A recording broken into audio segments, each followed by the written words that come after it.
Good evening and welcome to Sunday Night Live. My name is George Jones. Stu is absent this evening, meaning I am tonight's host. Tonight I'm joined by Rob Boyce. Evening, guys. How's it going? You all right? Right. Anne-Marie Godfrey. Lovely to see you all. And also joining us tonight is AFC Wimbledon's head coach, Mark Robinson. Mark, thank you for joining us. Pleasure. Good evening. It's been a busy week is a fair way of describing it. Starting off with obviously the headline game, effectively the week at Arsenal. What was the experience like, Rob, of going to Arsenal and managing in that sort of environment, in that stadium, in that sort of with that level of attendance? Honestly, probably the most underwhelming experience I've had in football. It was strange, George. Apart from our fans and the crowd, it was very underwhelming. You know, Arsenal was a club I played for when I was younger for a couple of games, and despite not being an Arsenal fan, when I went there, it was different class. You know, obviously this was back in the days at Highbury, and the whole experience was great. I played a couple of games for them. The way they treated you, the way the people were, it was great. You know, and even though I wasn't an Arsenal fan, you could feel the class from the club. I've got to say, on Wednesday night, it was very underwhelming. The whole experience was completely underwhelming from kind of the way we were treated, really. And I even thought inside the ground, you know, their fans, it almost feels like a social experiment in there, to be honest. It's bizarre. I know they had a great result today, but can't lie, apart from seeing our thousands of fans there, and I thought the lads, you know, put on a decent performance at times. The rest of the experience was quite underwhelming, and the day we ever get to the Premier League, I certainly hope it doesn't feel like that. I'm sure it won't. Certainly not at Plough Lane. Obviously, you mentioned the game briefly there. I think it's fair to say it was a decent performance, but there were key moments that went against us. What were your thoughts overall on the game and our performance? Yeah, obviously disappointed to give away a cheap penalty so early on. I thought we responded really, really well. There was a kind of moment halfway through the first half where I thought, you know, we really silenced the crowd. I think they were shocked by, you know, how well we were keeping the ball. I know our analyst guy said an Arsenal fan was shouting. I can't say exactly what he said, but basically, this is Wimbledon, get the ball off them, you know, that kind of around that. So there's some really good moments. It was just in the final third, things didn't quite happen. But, you know, when we watched the game back, we said there was 5-6 occasions where we felt like we were going to get in and things didn't quite happen. It might have been a misplaced pass, or because they react quite quick to things, you thought you were away and it didn't quite happen. They get a toe in. So, you know, as I said in the interview after, we would have liked to have created a few more chances, but I still would say the confidence the lads showed to go and try and implement our game there was a credit to them, you know, and the confidence they showed. And, you know, up until the 75th minute, obviously we're in the game. So there was plenty to be pleased about. I think, you know, I don't think, if I'm honest, we could have gone to a stadium like that and play a team like that and do many of the things that we did, although obviously we always want things to be better. And obviously, like you were saying, there are lots of positives to take from the game. I mean, how much respect do you think that, you know, Arsenal obviously showed to our side? There's quite a few. There's players who played on Wednesday who've scored today in the Premier League. Like, yeah, they've obviously put a decent squad out against us. We're probably a bit of an unknown entity to them. They don't know our players so well, but they obviously respected us. Yeah, no, exactly. And, you know, you hear things, Anne-Marie, people say, oh, they were only in second gear and nonsense like that. But, you know, you don't stay in second gear till the 75th minute, you know. So, you know, I think they put out a good squad there. Partey in midfield, who I thought was quite ineffective, which is a massive credit to Ant and Woody in there.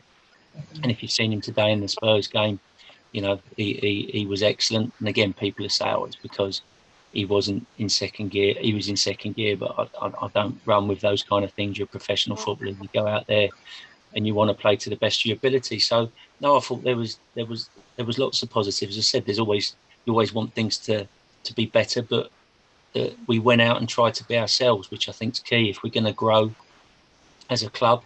And and look at the bigger picture, then I think it's absolutely key. We tried to do that, which we did.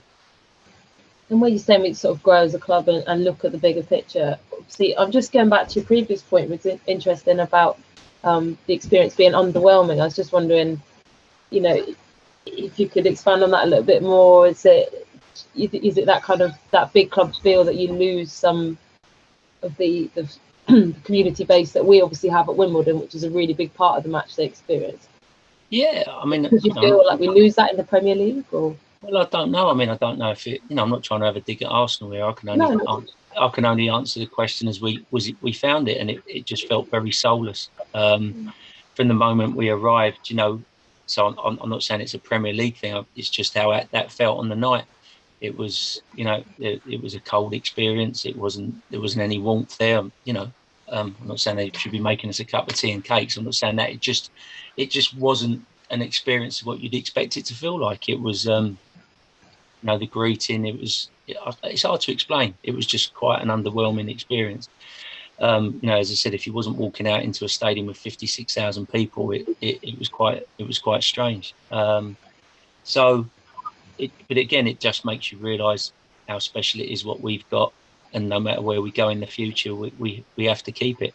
I think someone sent me, I don't do social media, but someone sent me a clip of their YouTube channel thing that they've got these fans on YouTube, and I don't know, football's changed a lot to me, Anne-Marie. I just found I found it quite surreal. Obviously, they were really disrespectful for us, and I just thought, wow, I can't imagine us or many clubs actually having fans who do that kind of thing. Do you know what I mean? Or allowing it. It was bizarre. Yeah, I totally agree. I don't understand when they get to that stage how they're enjoying it. How can they still enjoy the sport and the game? But like you said, it's almost like a social experiment. It's a whole different. You could probably do a whole different show on on what's wrong with football at that level. But out of interest, did you get to have a chance to speak with Arteta, and was he impressed with our squad and the club?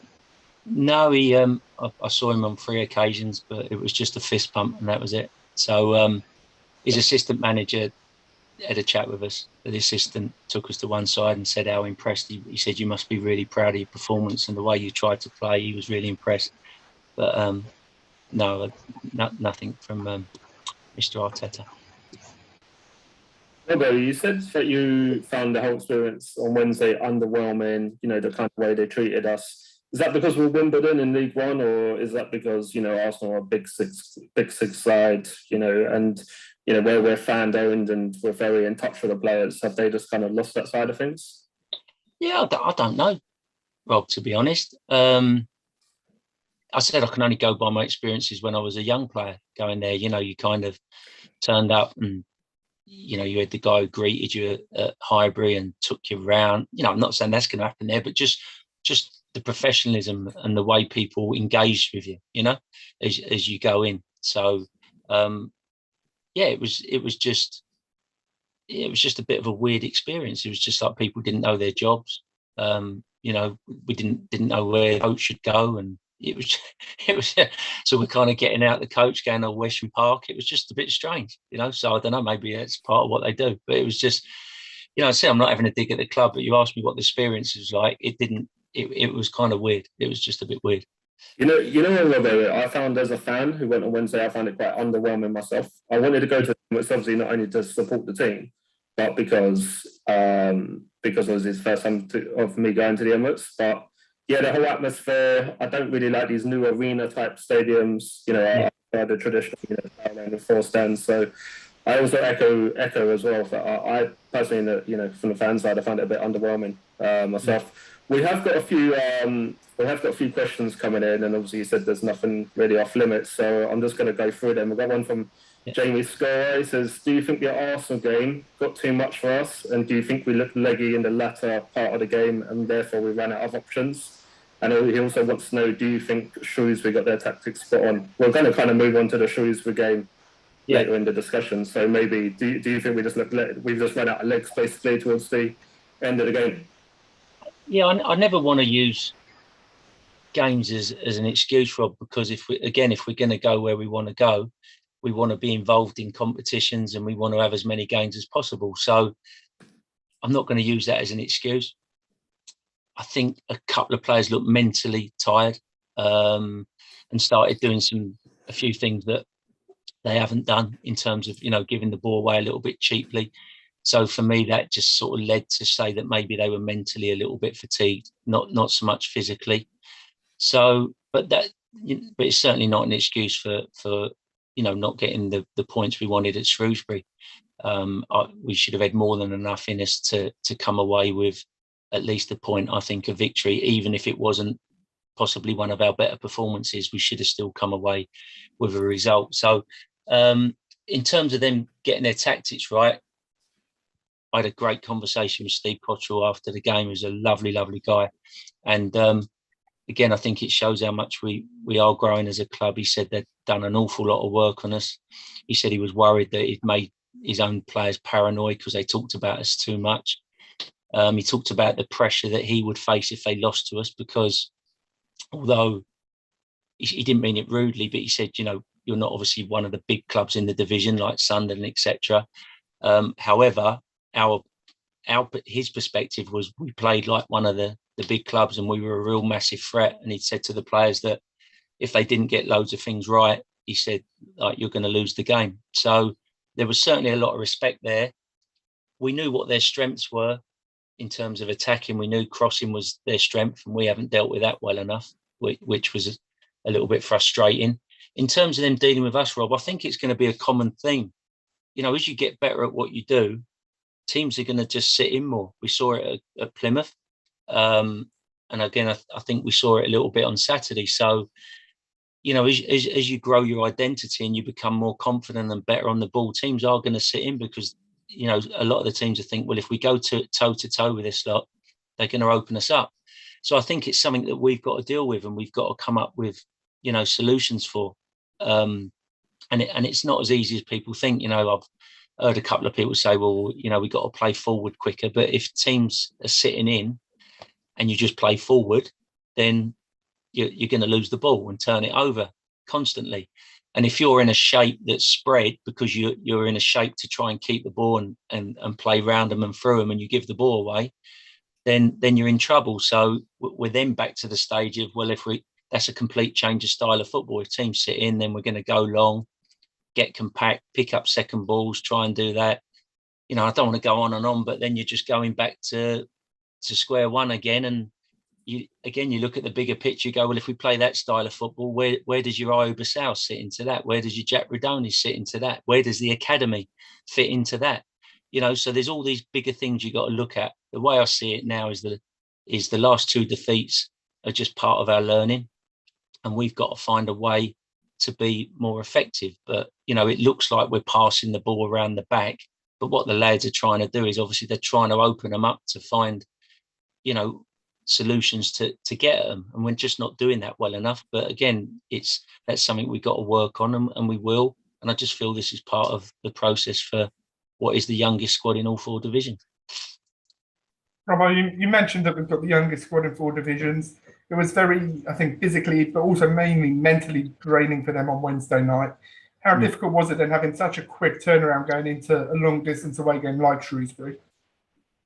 It's not easy, George, but as I said, I don't really want to talk about it because that's part and parcel. Successful clubs have to deal with this. So, it's not easy. Of course, it's not easy, but we've just got to deal with it. And talking about it just makes you feel like you're having excuses, and it's not. We're more than good enough to go and get points at Shrewsbury, irrespective of playing against Arsenal on Wednesday. And the lads know that. And there's just a few things that we got wrong. I thought you was up there. I thought we started very comfortable, almost too comfortably. And then we did a couple of sloppy things that gave them a bit of a lift. We give the ball away really cheaply.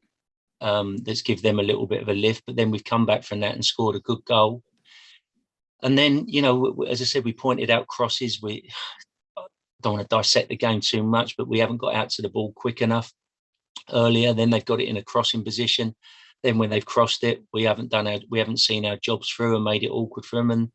And that's where the goals have come from. And it's such small margins. It's such small margins. And And I know we haven't then gone on to possibly threaten like we'd want, but first half, Aaron's had a really good chance. He's then had a really good header second half, and then Rudy's obviously had the diving header.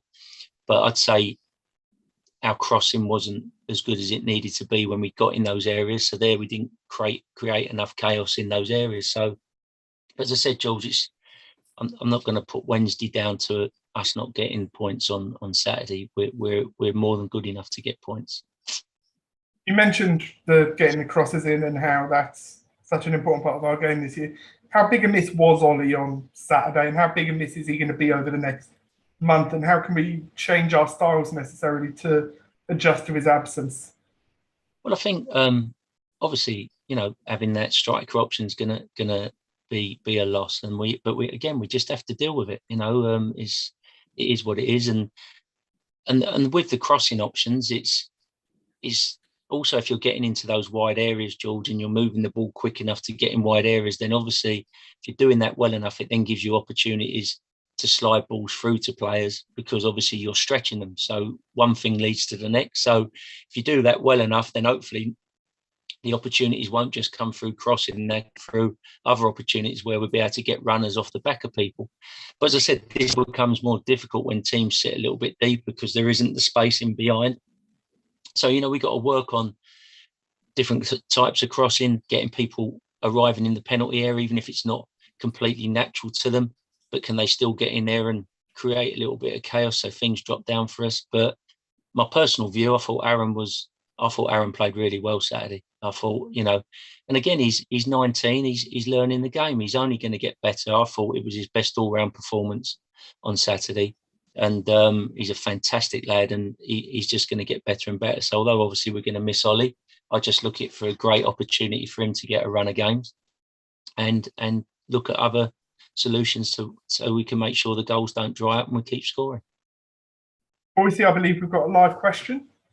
We've got a few coming through, Robert. I think, as we're talking about strikers with, Ollie Palmer being out, both Gary Fletcher and Stuart Stein both want to know, but Gary Fletcher asks, Robert, are you thinking of bringing some forwards back from loan? I guess Corey Andrews and Cosgrove.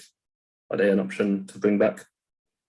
I thought they were a potential option, but I believe that's not the case. With the loans, I believe they can't come back until January.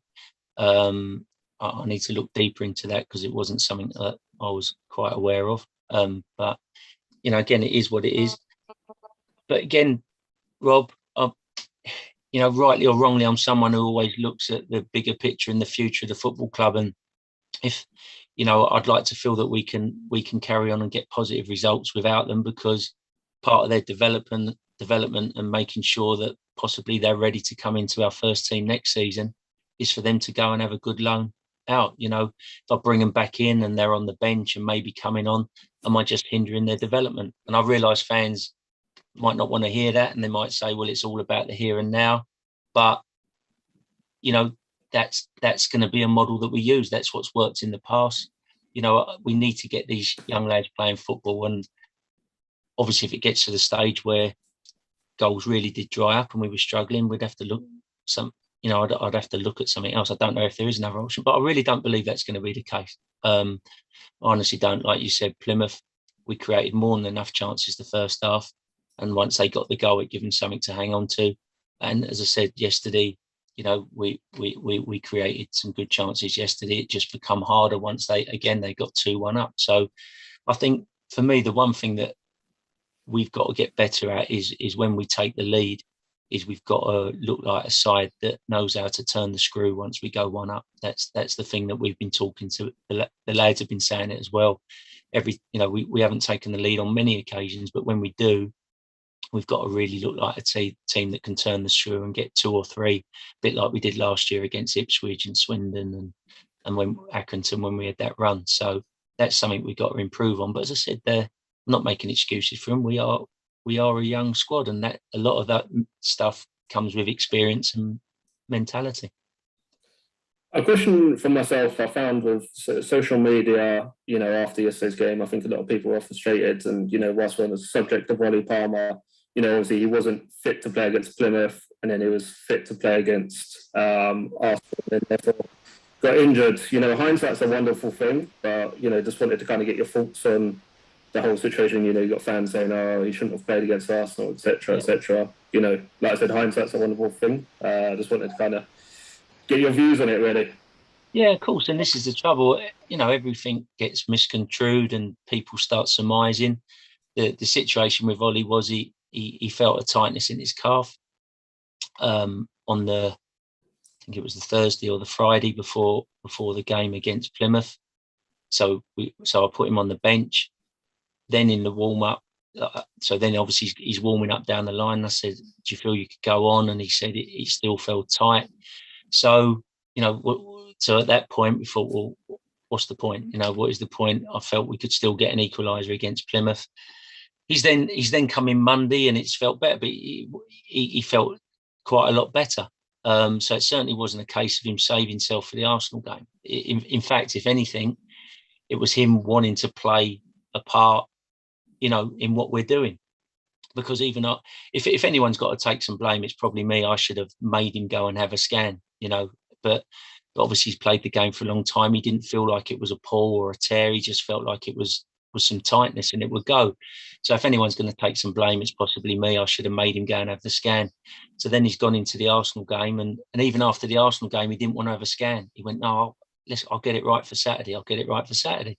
I said, "Listen, you know," because I looked at his stats. I said, "Ollie, you need to go." And then it's come out. So, and then people read into things, totally misread. It's more the fact that he just really wanted to not just play Arsenal. He wants to be part of what we're doing. So, as I said, if anyone's going to take any blame, it's got to be me for not sending him and saying, "Look, go and have a scan and let's see what it is." And like you were saying, Rob, obviously injuries are just part of football. It's part of that process, and it's a long season, so these things do happen. We adapt. How you know, how do the players react to obviously having a loss? It's quite early in the season.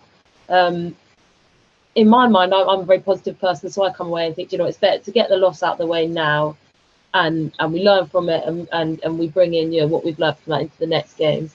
How easy is that to do with the players, or do they? It must, because I guess, you know, they're athletes at the end of the day, so they're going to be quite critical of themselves. Is it a case of you just let them mull on it for 24 hours and then we go again? How do we keep the spirits up in this situation? Yeah, we give them a couple of little things to look at over the weekend, nothing too much, but and then we'll come together tomorrow, and then we'll talk through it. But you know, they're really down, Anne-Marie, because they feel not down as in, you know, down as in flat or depressed. They just feel that they should be, you know, second or third in the league. You know, they feel they've thrown away points. Gillingham, obviously Plymouth, they felt was at least a point again yesterday. So they, you know, they're feeling that we should be at least 3-4 points better off. So, you know, which is a good thing. But my job is to, because of the youthfulness of the squad, is getting their perception right. You know, there's a few there. As I said, we have a very detailed way in the way we work, and we have a process in the way we work. And we know that if we get a lot of these things right, it gives us a great chance of winning football matches. And we just feel a little bit against Plymouth, and certainly on Saturday, a few of them steered away from that. Not because they want to, it's just because it's the nature of the beast when you're young and learning the game. They steered away from a few things that opened us up to a defeat. You know, it's hard winning football matches at the best of times. So when you steer away from what you do, it makes it more difficult. And we felt that's what happened. So we reflect on that. And as I said, with some of them, it's making sure their perception is the same as ours. And to put some context behind that, you know, when I started the academy and run the academy, I pride myself on culture and the way the lads trained at youth team level and the detail and everything. So my perception of my work was quite high. When I went and visited Eddie Jones at England, I come away and sat in the car and thought, I've got to give myself a big kick up the arse. So, because, you know, it was a different perception. It was a different level. So I've come back and I've reflected and thought, okay, there's more I need to be doing. So, and that's the same with young players. You know, they'll have a perception of what a recovery run looks like, or what hard work looks like, or what picking up a second ball looks like. And until we get that aligned, you know, sometimes you're going to have little things go wrong that can lead to that, you know, you're not picking up a point or 3 points that you want. Obviously, But, we tra- sorry. So, were you going to add something there, Robert? No. It's all good, George. Okay. Obviously, we travelled to Rotherham on Tuesday night in what's going to be another challenging game. We are running a supporters coach for the first time this season, so hopefully there'll be a good number of us there. Yeah. What sort of challenges do you think that game will present us, and how are we going to be able to manage without IU? Yeah, well, you know, again, they get the football forward early, and then they play good football. Again, they're hard working. That was one of the things we said against Shrewsbury, is that they recover really quickly. So I felt on Saturday we didn't quite break at pace like we needed to, apart from the goal, which was excellent. And it'd be the same against Plymouth. They like to, when they press, they engage in 1v1s, and you know that. So they are actually quite spread. So when we do the ball, we're going to move really, really quickly. And I think if we do that, we can have success. But at the same time, we've got to deal with their physical attributes and the threat that they pose. You know, so there's certainly going to be opportunities for us, but at the same time, it's going to be a tough game. And this is why it's so key that we are so hot on our off the ball principles. You know, we need to get those right. But yeah. So, but if we do that, George, we stand a great chance of coming away with a result. Obviously, it's a quite a long away day on Tuesday, and the games are coming thick and fast. I know you won't be able to give away too much, but will we expect to see a bit of squad rotation, keep people fresh? Because am I right in thinking that we're without Ayub on Tuesday? Yeah, sorry, George. I didn't answer your question about Ayub. Obviously, Ayub's a loss at any time. So, but you know, I think we can deal with that. I'm sure we can. As I said, we can still carry a threat without him. But yeah, we might need to just freshen up a little bit, possibly, and you know, give other players an opportunity. And as I said, moving forward, we're still very early into the season. I believe that, you know, being able to do that and keep our levels of performance high. And I know when I talk about performance, some fans don't like it because they say it's all about points, but performance is massive. And I think you saw, Anne-Marie, there's nothing to panic about. You know, we've lost 2 games, but in terms of performance, there's nothing to panic about. You know, I don't think we've lost the game by more than 2 goals since Portsmouth. You know, so we don't ever look like we're going to get turned over by a high number of goals. I haven't put the kiss of death on it, but we don't. The performances generally are quite high, so having that rotation is going to be key. So there may be 2 or 3 changes. We'll see. Has it been frustrating for you, Robert, that we haven't managed to keep a clean sheet this season? From memory, I don't think we have. Yeah. And if so, what can we do to keep a clean sheet? Or because we're playing expansive, you know, more attacking football, is that, you know, the kind of what you kind of lose a little bit, you know? Yeah, I mean that's the thing, Rob. As I said, it's constant work in progress. I don't want any of you to think that, you know, we go and win a game 3-2, that we go, oh, we're happy about the 2 we conceded. Obviously, we'd much rather win a game 3-0.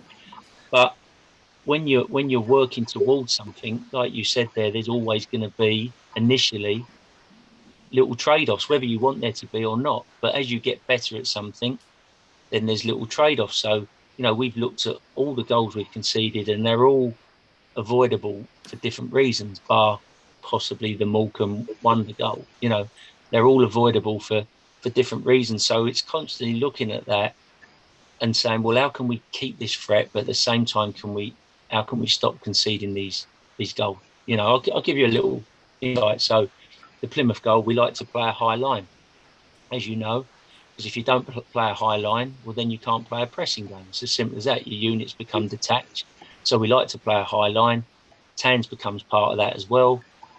So in the Plymouth game, if you look at how the goals come about, we've made them go backwards, and we've pushed the line up straight away. Now, what we haven't recognised is they've gone backwards with a weight of pass that's allowed their player to play forward in one touch. So as we're going up, they're going the other way, and we get caught. You know, so it sounds So that's just the kind of detail where you go, no, lads, listen, if the weight of pass is a little bit slower, you need to hold your line a little bit because that ball could be coming back in one. If they punch it back, you know it's coming, you know that their centre back, whoever, is going to have two.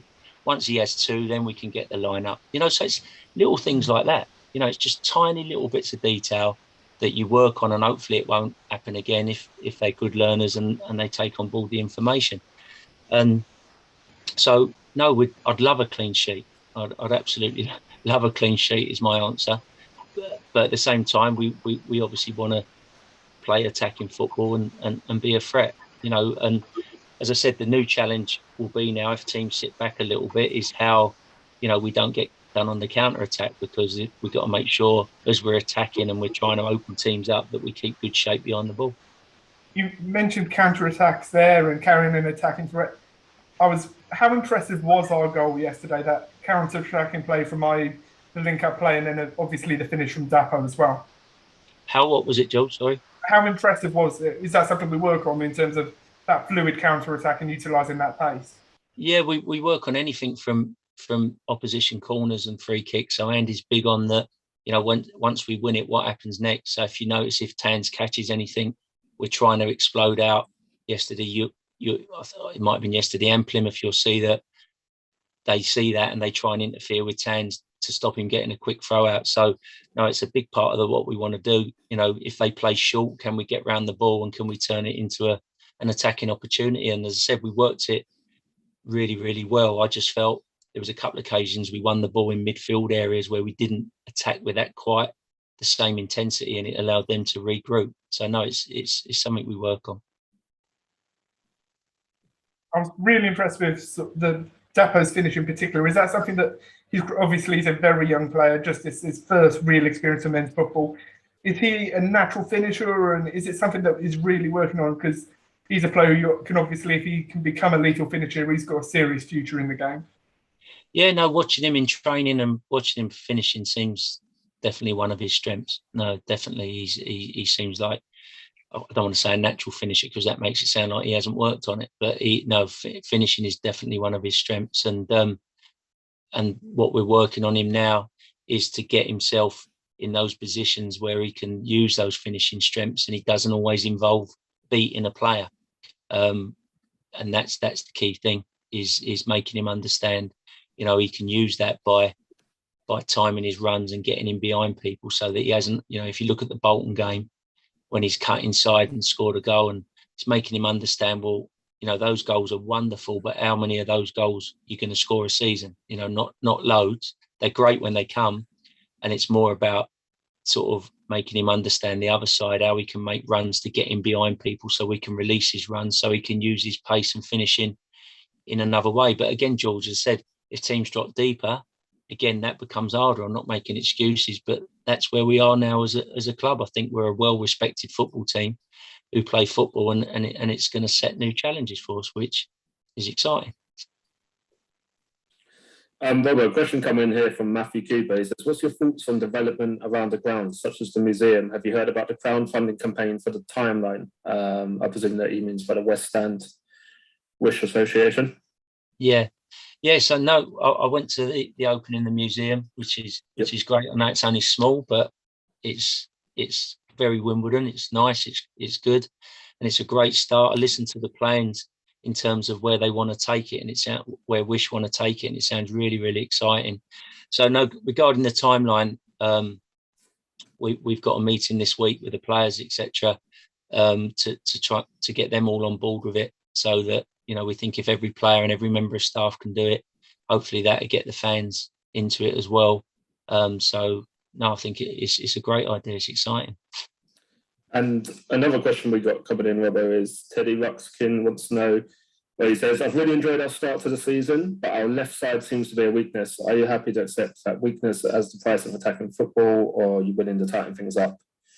Yeah, I'm just looking at trying to get the right balance. You know, we realise we've conceded down the left, and possibly performances aren't as high as what they were at the end of last season. But as I said, my job is to make players better.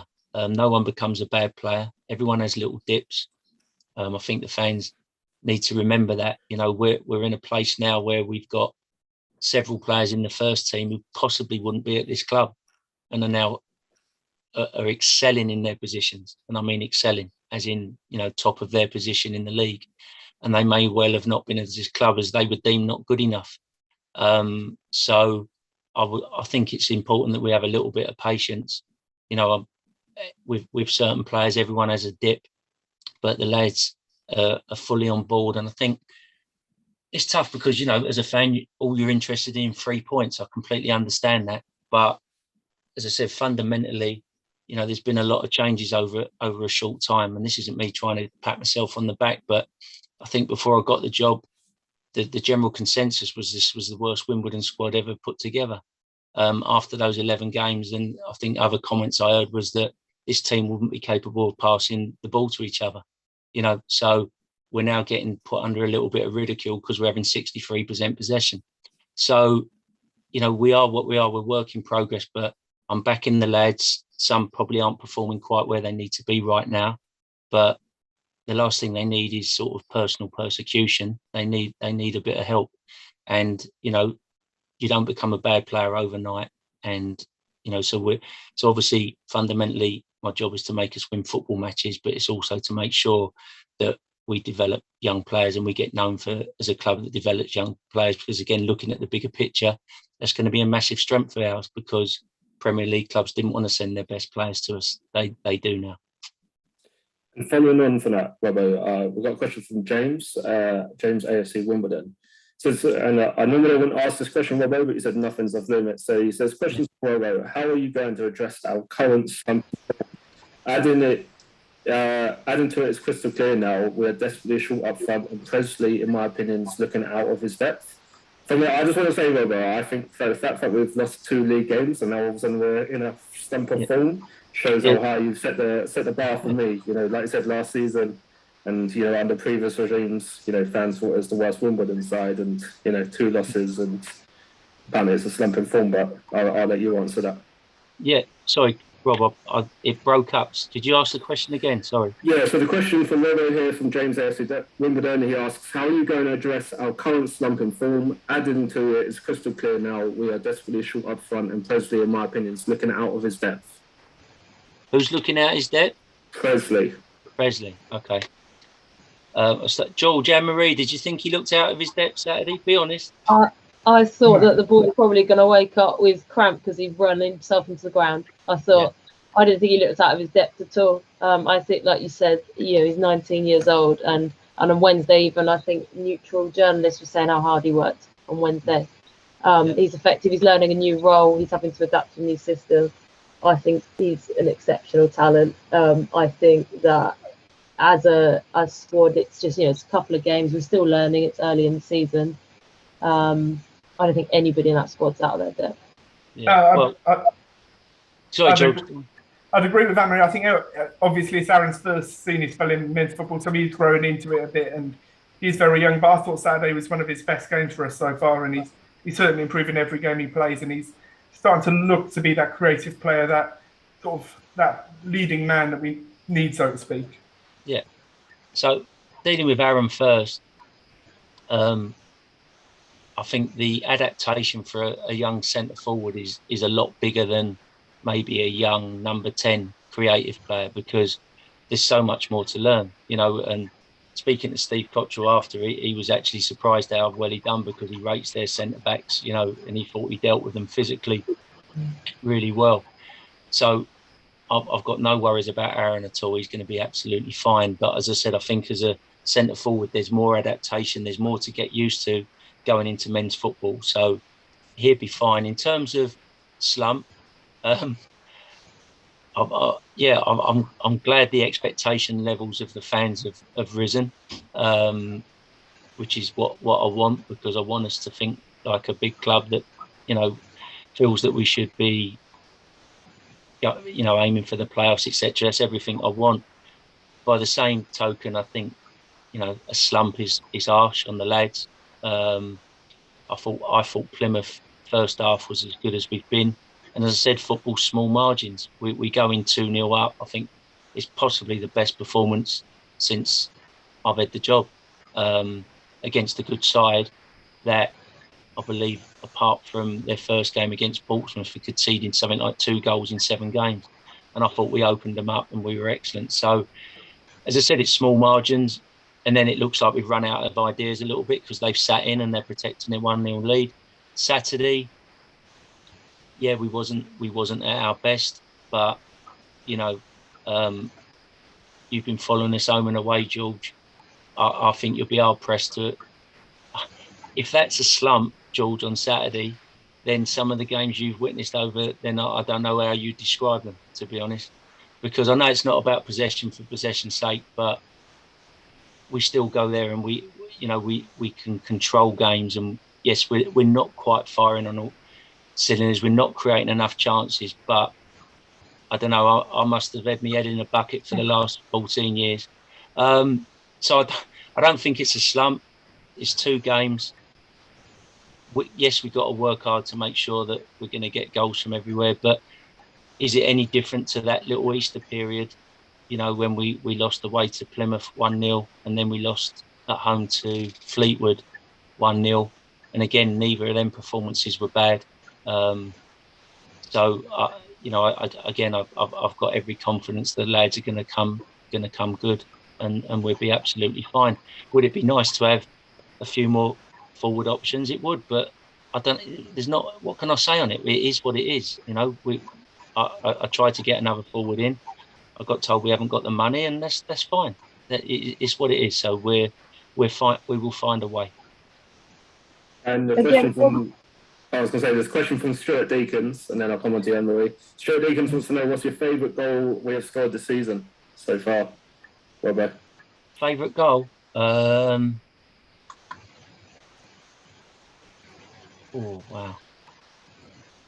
Different. It's hard, well, because some were just, like I love Dapo's goal because the emotion it brought out in the fans. Do you know what I mean? If I'm from a football point of view, probably Charlton. From a pure football point of view, because, we've worked the ball all the way back and opened them up, and then it's gone from full-back to full-back or wing-back to wing-back finish, which I love. I love wing-backs crossing for the other wing-back to come in with Paul Sue, and we had good numbers in the box. So from a football perspective, I like that. From a pure emotional perspective, I love Dapo's goal, because seeing the fans go crazy was unbelievable. Anne-Marie? Yeah, so I was just going to say, again, like I said before, I'm a very positive person, but surely, if people are saying this is a slump, or, they're disappointed after we're losing these with fine margins, surely that's just indicative of where we come to. Like, I think even Will Nightingale said it in his post-match interview. These are, we expect to come to these games and win. I can't see us, maybe even 18 months ago, looking at a solid, well-organised club like Shrewsbury and thinking, yeah, we should win that. I think, obviously, taking the positives from that, we can go forward with confidence, thinking, these are the types of clubs we should be going to. That just shows how far we've come. Yeah, and Anne-Marie, I've known you for years, so I don't want to talk about money and budgets, but even a club like Shrewsbury, their budget is way, that is way above ours, So it might, we might only go, it's only Shrewsbury, but in terms of what they're paying players, trust me, So but again, it's irrelevant. I don't mind the question. I'm happy that he's got those high expectations now, that he feels that it's a slump. I just think, there has to be a little bit of grip on reality. And, I was talking to Stu earlier a little bit about social media, and, it's hard for me because, I've been sent a couple of things. The players weren't upset, but they, I'm trying to build this attachment. Hopefully you can see that between the fans and the players, because obviously I've been here a long time and I've listened and tried to learn from what makes the players happy, the fans happy, and what frustrates the fans. So I'm really trying to bring that attachment between the players. And it's kind of destructive that when, you lose 2 games by the odd goal, that people want to get personal with people. I don't, I'd never tell a supporter what to do. It's not my job. But all I'd ask people to think about is, you know, what's your purpose? You know, we're trying to create something here that you can be proud of. So it's very, you know, it's quite difficult for me on a Thursday to send a player on a 2-hour stint with the Dons local action group after training when he's possibly read that a fan's abused him for one bad performance. And I know that it might go, it's one bad, but I don't get it. I don't know what we're trying to achieve with it. And people say to me, "Oh, but I'm a fan. I'm allowed to show my emotion." Well, one thing no one can throw at me. I've been a football fan. I've travelled the length from Brentford, the country, with windows broken on trains and spent half my wages. So I know what it means to be a football fan, and I know what it means to feel emotional. But when you're sending a tweet or you're writing a blog, that's not emotion. You're thinking about it. You're taking time to write it, and before you send it, you're posting it, and then you're relishing it when people reply to you as well, and you're indulging in what the response you get. So as I said, you know, I got sold the dream that if our players give us absolutely everything, then we'll have some empathy towards them.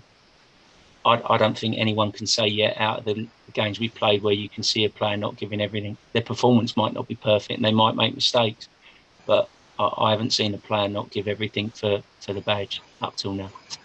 Totally agree, and I think, as like you said, that everyone has a role and everyone has a job, and we as fans have a role. And I think we need to at times hold each other accountable for that. So please don't think that that's the majority view. But we also as fans also, we need to play a role in making sure that that there isn't abuse or that things are unacceptable. Setting these, obviously we have high expectations as a club, and that just comes with passion. But equally, it needs to be channeled positively, and we should look after each other, really. Yeah, and this isn't about being happy clappy. As I say, it's an emotional game, and I'd never ever tell a fan how to react or whatever, because I know how emotional it is, and I know what effect it has on your whole week and everything. So, you know, and it's not about that. It's just I can't run with this, you know, oh, it's my emotion, I had to let it out on social media. I'm sorry. It's absolute nonsense. You know what I mean? Yeah, go down the pub, slag us off in the pub with your mate. Do you know what I mean? Have a few drinks, and then, you know, that's emotion. That's emotion. I'm just being honest. I've tried to be as honest as I can, and I'm just being honest with that. I just don't see that as a fan's emotion. I just feel that's someone who's trying to be destructive, and it certainly doesn't help what we're trying to build. Yeah. I think that's. I was going to say, Robert, I've got a couple of messages just from the fans. Farinda Alex says, Robert, I think you're amazing. I wish you were my boss. Dave Knight says, we're lucky to have Robbo. Dan Jenner says, I've not enjoyed watching the Dons as much as I have since Robbo took over, and I think I have to remember that we can't win every game. I'd rather lose with Robbo at the wheel. So, you know, there was plenty of support, as you know. Rob, honestly, I'm not saying these things because I don't want... Yep. That's lovely, but I'm not saying it for those reasons. I'm saying it because if we want to build something and we want to, you know, I'll happily talk as long as anyone wants. People can come down at the training ground. They can ask me about the style of play. But if we're going to genuinely try and build something together with the resources we've got and remain fan-owned, our biggest strength is us, and that's everyone.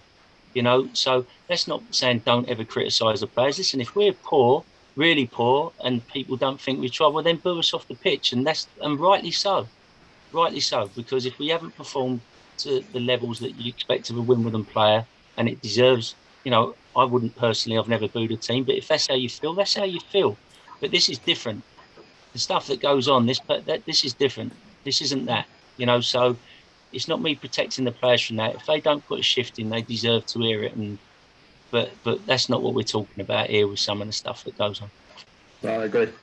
And talking of the training ground, Robert, Charlie Alpha asks, any interest in plans for the training grounds, such as another Eddie Jones, marginal gains, etc.? No, well, I've got Ben Ryan in at the moment. I think I did mention it. Who was manager of Fiji's Sevens, and he's a fantastic guy, and they won an Olympic gold under him, and he's a successful coach. And he come down through a friend of mine to just look at what we was doing, and he loved what we were doing. And what I've asked him to do is just to look at every aspect of what we do. So, you know, including myself, and just look at our processes, look at what every department does, and just see if he feels that there's anything we can improve on, really. So that's going on at the moment. So there's, yeah, so it's, you know, it's tough, Rob. It's a busy season, so I'm always looking to see how we can get better and improve. But you know, the key thing is keeping the belief in the players as well. And I don't want to harp on back to what we're talking about, but you know, with the style we're playing now, where you need players to feel confident and have belief and willing to take risks. So people are saying to me, well, where are the goals going to come from? Well, you know, maybe I need to ask players to take a few more risks in the final third or do something different. You know, that's what I'm saying. This kind of stuff's counterproductive. If a player's coming into work feeling, you know, he's been abused by someone, and I realise people might say, oh, they shouldn't be so sensitive, and maybe they shouldn't, but this is a world we live in now. You know, our average age is under 22. These lads have been weaned on social media. So I'm actually, part of my presentation tomorrow is I'm actually doing a little bit of a presentation to them on social media and just advising them that possibly they should stay away from it, which is difficult because it's part of what they do every single day. But, you know, I'm trying to educate them that, you know, if you go looking for the plaudits when you've scored and you've played brilliant, then don't get too high on it, because, you know, possibly what happened Saturday, you're going to have people ready. So is it best to just stay away from it? But it's tough because we're talking about a generation, as I said, that have been brought up on it. So, but I'm just trying to get across to you guys the effects it can have on young people. I mean, as we all know, mental health is the biggest thing at the moment, you know, that people are struggling with, and it's real. So I'd rather be concentrating on Plymouth on Tuesday night than talking to lads about the effects of social media and how it can knock their confidence. You know? And final question, Robert, before we wrap up. Doug Tronics wants to know, how have you found dealing with agents in the transfer window? Have you enjoyed it, or do you prefer being out on the training ground, you know, game day, etc.? Yeah, I just love, that's what I love. I love training, being with the boys, training, having little conversations with them. And that side of the game is the agent side. There's, you know, I'm trying to build some relationships with someone. You know, some of them seem good guys. I don't know, but the nature of the beast always tells you fundamentally they're an agent. So it's tough, because to achieve anything fantastic, Rob, you need complete and utter focus and clarity on everything you do. And obviously your fear is with any outside influences, can it take that player's clarity away? Do you know what I mean? But Yep. the best way for me to kind of deal with it, I guess, is to get to know them and make it quite clear on what I expect, and that they can't get involved in the football side of things, really.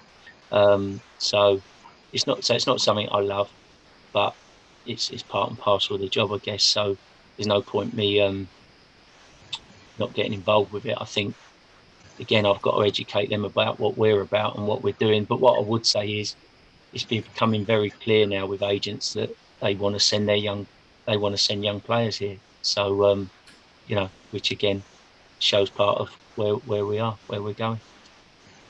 Talking about where we were going, news this week of Crane Bartley going out on loan, on a work experience loan to Cray. He's the latest in a long list of our young players going out on loan this year.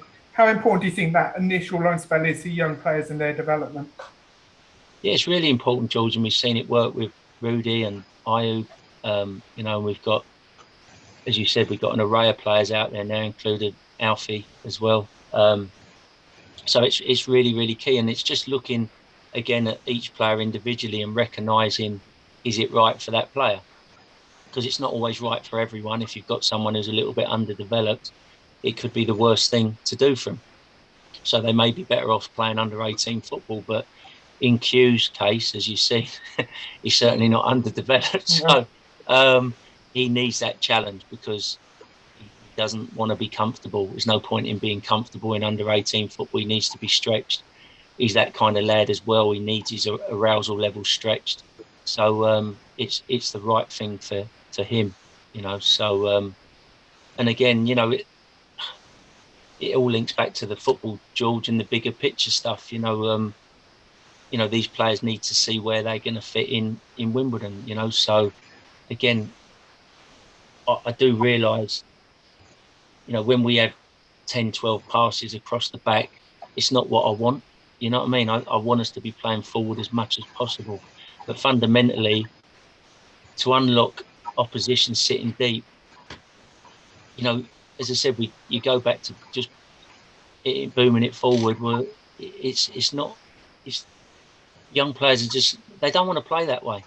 You know, so we're a fan-owned club. Maybe you'll come to the conclusion, well, this ain't for me. But I'm only trying to sort of make people realise where we are, and you know that young players want to play football, but do I want us to be a passive passing side? No, I don't. I just think these last two games, or certainly the second half against Plymouth and parts of Saturday's game, is just part and parcel of where we're going. That if teams sit behind, we're going to have to come up with exciting solutions to open them up. But that might involve sometimes having some passes across the back, because the alternative is sticking a centre half up front, and there's no growth in that.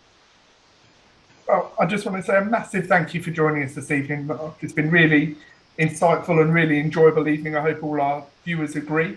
So we'll just wrap up now. So again, thank you, Mark, for joining us. Pleasure. Cheers, Thank George. you. Thank you, Rob. Thanks, guys, and thank you, Mark, for your time this evening. I really appreciate it. Cheers, Rob. And thank you, Anne-Marie.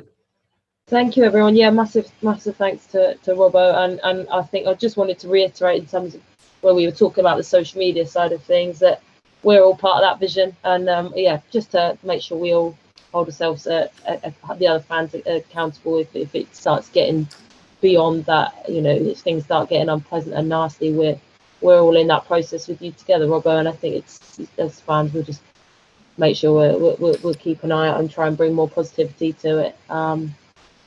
And roll on. I hope it's a good trip up on Tuesday. Thanks, Emma. Can I just say, actually, the fans again yesterday were, you know, as we were walking off, obviously, you know, the defeats hurt. You know, you really, really hurt. But the response from the fans is, I could see, you know, them leaning over the barriers, like waving, like Cormac was waving his arms up, as in, come on, don't keep up. There was a young lad who was up on his seat, kind of, as in, you know, you could see they were trying to say to the players, come on, don't be down, we're behind. So that was absolutely fantastic. And the players, you know, they really care, and they see that, you know, and they see that. So thank you for that. Thank you so much, everyone, for joining us this week. We're back again next week, where we'll be joined hopefully by a couple of players, and we'll be talking about hopefully 6 points gained over the next 2 games. So we'll see you next Sunday night. Thank you.